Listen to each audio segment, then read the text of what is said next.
자, 이번엔 가속도입니다. 가속도.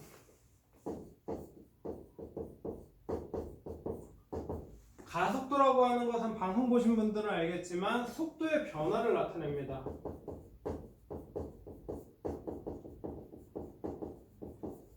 자, 문제는 속도라고 하는 것이 두 가지로 표현된다라는 것이 문제입니다. 이 속도라고 하는 것은 변위를 사용할 거기 때문에요. 속도는 크기도 있지만 또 하나 방향도 중요한 요소입니다. 그래서 크기와 방향 두 가지가 나타나는데요.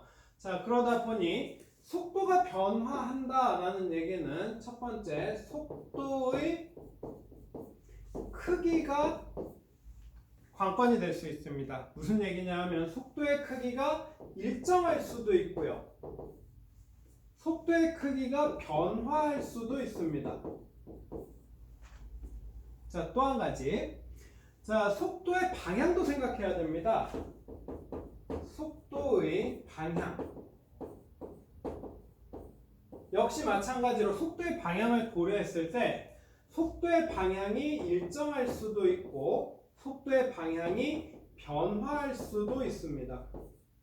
자, 그렇게 되면 속도의 크기와 속도의 방향이라는 걸 바탕으로 운동의 상태를 이렇게 네 가지로 나눠볼 수 있는 겁니다. 이렇게 네 가지로. 자, 그래서 속도의 크기가 일정하고 속도의 방향도 일정한 이런 운동들은 우리 속도가 변하지 않은 운동이 되겠죠. 그래서 이러한 운동은 속도의 변화가 없고 그 결과 가속도도 없는 운동이 됩니다.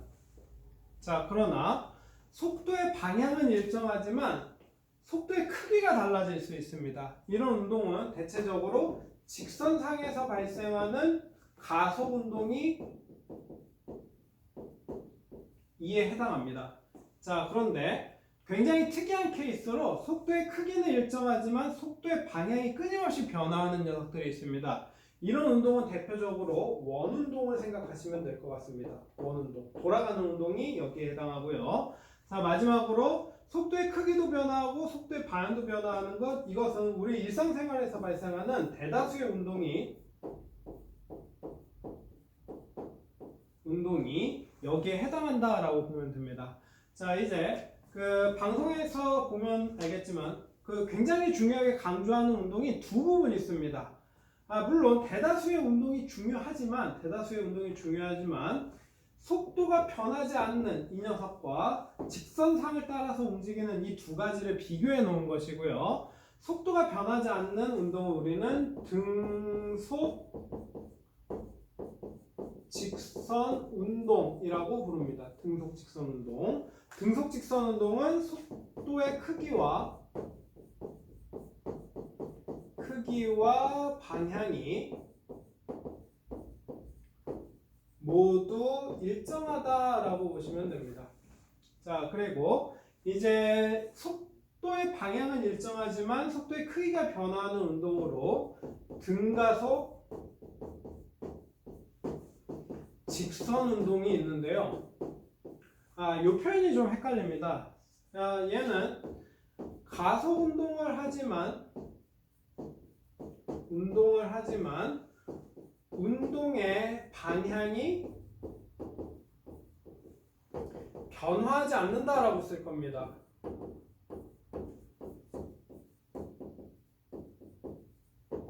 자, 이게 문제인데요. 이 운동 방향이 변화하지 않음, 이것을 해석해야 되는 게 문제인데, 이 운동 방향이 변화하지 않는다라는 얘기는 직선에서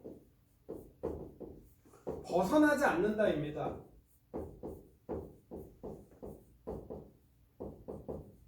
무슨 얘기냐 하면 만약 물체가 이 직선을 따라서 움직인다라고 생각해 보겠습니다. 물체가 이 직선을 따라서 움직이는데 초록색으로 하자. 자, 이 물체가 직선을 따라서 쭉 가다가 이렇게 되돌아온다라고 생각해 봅시다. 이렇게 되돌아온다고. 자, 그러면 우리는 일반적으로 이렇게 생각합니다. 처음에는 오른쪽으로 움직였네?